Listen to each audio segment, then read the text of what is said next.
The journey of situated learning takes place in a quiet little town. There was a girl named Xiaoxian. Xiaoxian always felt that she was trapped in a learning dilemma. Every day in school, she listened to the teacher's lectures, took notes, and memorized knowledge points. But it always feels like this knowledge is just cold symbols. It's really hard to integrate into her own life. One day, Xiaoxian accidentally opened an education magazine in the library.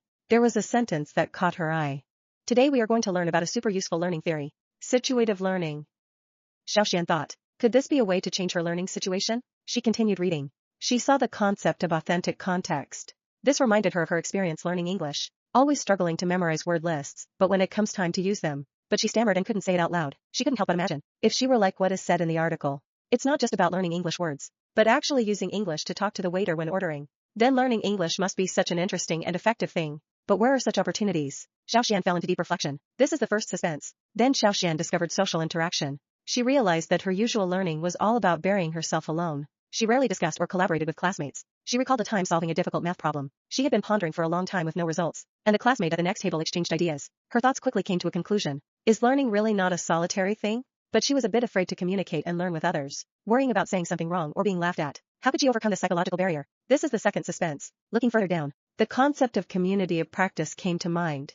She saw an example given in the text. The English Reading Club of the Urban Design Society is a learning community. Xiaoxian suddenly longed for such a community. She had always been interested in programming. I explored on my own. She was always at a loss and wanted to join the programming club, but she didn't know if there were such clubs in the town. She also wondered if she as a beginner would be accepted. This is the third suspense. Finally, the concept of legitimate peripheral participation made Xiaoxian feel very curious. She felt as if she were an apprentice learning a craft, starting from observing on the sidelines, doing some simple tasks, gradually integrating into a professional field. But she didn't know how to start her marginal participation if she really joined a programming club or other learning community. This is the fourth suspense. Xiaoxian decided not to just daydream anymore. She started asking around in the town about programming clubs. After some effort, she really found a programming enthusiast community that had just been established. When she nervously arrived at the community activity location, she found that everyone was very enthusiastic. The club had experienced seniors. There are also beginners like her. Here everyone works on projects together. Xiaoxian discovered that this is authentic situated learning. In her exchanges with others, social interaction taught her a lot. Knowledge that she couldn't understand while studying alone.